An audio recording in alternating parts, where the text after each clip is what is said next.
Hi guys, hope everyone's well and welcome back to the education section. This video is going to be on managing hunger and what tools and practices we can put in place to make sure we manage our appetite when we're in a dieting phase in order to lead to better diet adherence. So first of all, it's going to touch on what habits, practices and food choices we can make to minimise hunger and therefore make the diet less psychological stressful and also make it easier to stick to, as I just touched on. The first point I'm going to touch on is mindful eating. So, mindful eating is simply being present and paying attention while eating and consuming certain foods. And this is shown to improve enjoyment of your nutrition and whatever food you're consuming. It will improve your satiety and hunger signaling, and additionally improve digestion when we're eating in a relaxed state and paying attention to the foods we're eating. And in terms of how we can practice mindful eating, so making sure we're eating slowly will help us with our satiety. And in terms of how to do so, you can play about with your utensil size. So instead of using a big spoon, use a small teaspoon. Instead of using a big fork, use a small fork when you can. Also, finishing chewing before you have your next bite of food. A lot of people can be quite guilty of just shoveling food in their mouth time after time. So instead, pick up your fork, put a bit of food in your mouth, put it down, and don't pick it up again once you then pick that food back up, or once you then finish eating whatever's in your mouth, sorry. And then just simply repeat that process until you're finishing your meals, instead of just wolfing your meal down you. And again, it's going to yield a longer time eating that meal, leading to greater levels of satiety. And additionally, avoid distractions. Try and get off your phone.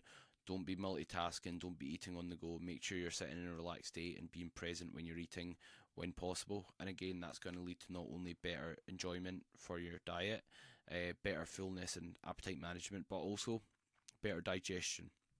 Because we eat and digest food well when we're in a relaxed state, and if we're on the go doing anything stressful, working while trying to eat, our ability to digest that food is going to be lower. And next up is eating firmer foods. So research points towards consuming firm foods contributing more to satiety than consuming foods that are like liquids, for example, or softer.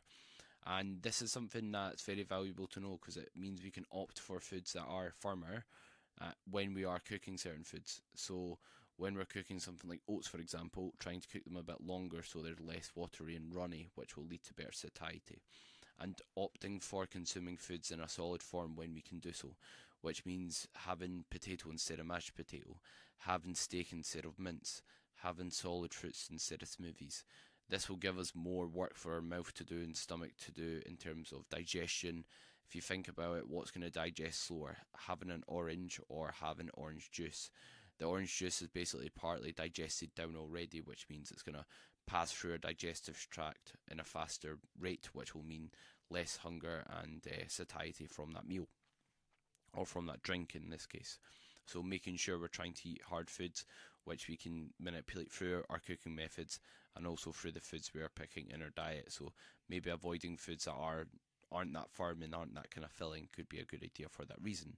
And also when cooking vegetables, like not obviously eating them raw but not cooking them to the point where they're very, very soft could also be a good practice. Additionally, food volume. So when dieting, we want to opt for foods that are high volume, which means high in size and low in calories. Typically, these will be foods that are high in fiber and also water content, which will help contribute towards satiety, and also hydration if it's high in water. And this will help your feelings of fullness. And some examples could be having a lot of fruit and vegetables, having things like Greek yogurt and rice cakes, instead of maybe things like having, again, fruit juices. Dried fruit, maybe not the best option for managing hunger because it's a lot more calorie dense. And consuming things like, let's say, granola instead of rice cakes, which are going to be, again, more calorie dense and less satiating. Same with things like cereal. So we can manipulate food volume as well when preparing different foods. So adding more water when you're cooking things like pasta, rice, oats, for example. So that is, again, going to be higher in size, contributing towards higher levels of satiety from that meal. We can also be mindful of not consuming too much highly palatable foods. So highly palatable foods, it's a bit of a mouthful, are foods that are typically processed and very, very tasty foods. So they're not necessarily bad, they won't stop you losing weight. No food will stop you losing weight, but they're often foods that are kind of high in sugar and fats, and again, none of which are bad in isolation, but they don't usually promote good satiety. So consider what you'll be more likely to overeat on if calories are equated, or in other words matched. Snacking on, let's say, cereal or fruit, or additionally having the same macros, so the same protein, fats and carbs from, let's say, protein bars or unseasoned chicken breast, vegetables and whole grain rice. What do you think you're going to overeat on more? It's probably going to be the cereal instead of the fruit. It's going to be from the protein bars instead of the unseasoned chicken breast, vegetables and rice. So not that we should make our diet unenjoyable or we should hate our diet, but there's a balancing act to be had. If you make your meal as delicious as possible, then you're probably just going to crave more food to an extent and struggle to manage your appetite and hunger. So there's a balance to be had so that we are satisfied, we do enjoy our food, but at the same time, making it too enjoyable can shoot yourself in the foot, because when foods are very highly palatable, not that filling, and just really, really kind of tasty, we'll just kind of crave more and have a higher likelihood of overeating. So that's something to be mindful of. So obviously you can play about with this, see what works best for yourself and what you find will lead to the best adherence. And also protein and fibre, two big considerations to make. Both are shown to be satiating, in other words very filling. Protein will digest slow. It has a high thermic effect, meaning we burn more calories digesting protein than we burn when we're digesting carbs and fats, which means if we, let's say, consume 100 calories from protein, 20 to 30% of those calories we will consume will get burned as energy in just the digestion process alone. And of course it will improve muscle maintenance and growth. And when we've got a higher level of lean muscle mass, it's shown that we have a higher basal metabolic rate. The main driving factor of what our basal metabolic rate is that we can influence, or in other words how much calories we burn at rest that we can influence, is going to be your muscle mass. So even if you don't want to be jacked massive, even if that's not your goals, it's in your best interest to try and maintain or at least build muscle for that reason. And as for fibre, fibre adds quite a lot of bulk to food, and it does also digest quite slow alongside protein, with also pulling water into the stomach, giving us more feelings of fullness, and also has a positive impact on our health and digestion. So trying to consume both foods high in fibre and also protein can be a good idea. Some high fibrous foods could be things like white potato, could be things like oats, and high protein foods, most like lean meats are a great source. Greek yogurt, one of them as well. Eggs, whey protein can be an also good option. But you've also got information packs available going through high protein food sources that you can consume. Next up is routine. So once you find a routine that works for you with managing hunger and appetite, run with it.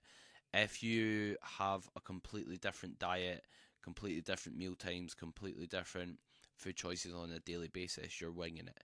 The likelihood of you being able to manage hunger and appetite effectively is going to be far lower. Whereas if you find what works and rinse and repeat it, you're going to be much more likely to manage your hunger.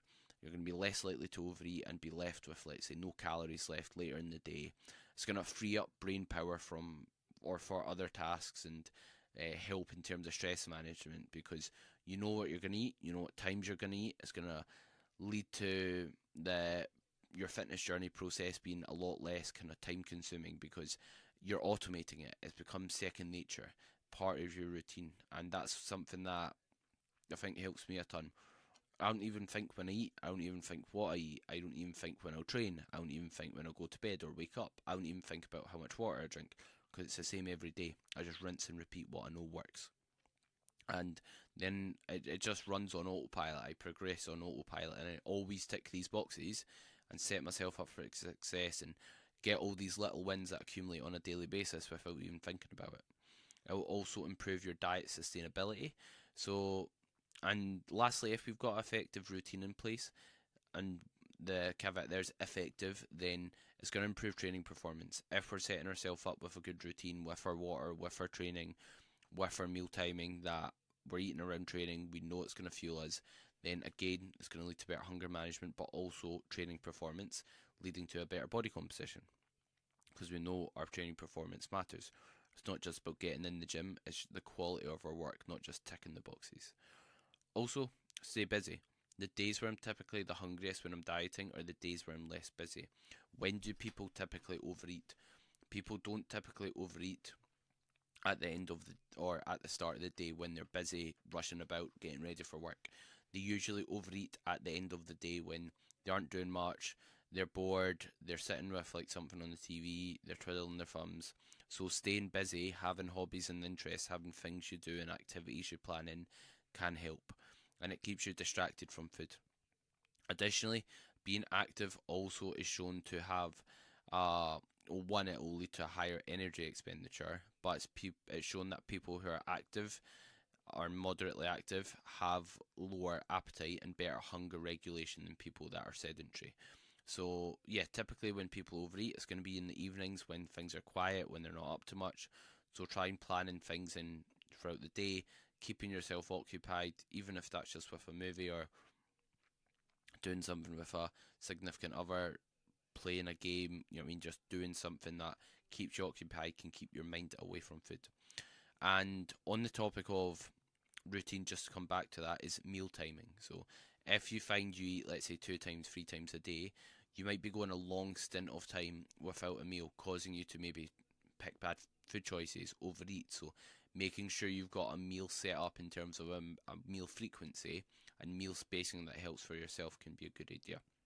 And also with routine, if you find you're not that hungry first thing in the morning, you don't need to wake up and slam 1,000 calories. You can delay that eating window. Yes, there's maybe some good benefit of having protein first thing in the morning because we've not consumed it for a good 9 hours or however long we've been asleep, and we don't store protein. But apart from that, you don't need to slam a ton of your food first thing in the morning if you're not that hungry. You can just have a light kind of protein feeding, maybe some fruit and veggies, and crack on with your day. Thanks very much for watching. The full video is available exclusively to my online coaching and personal training clients.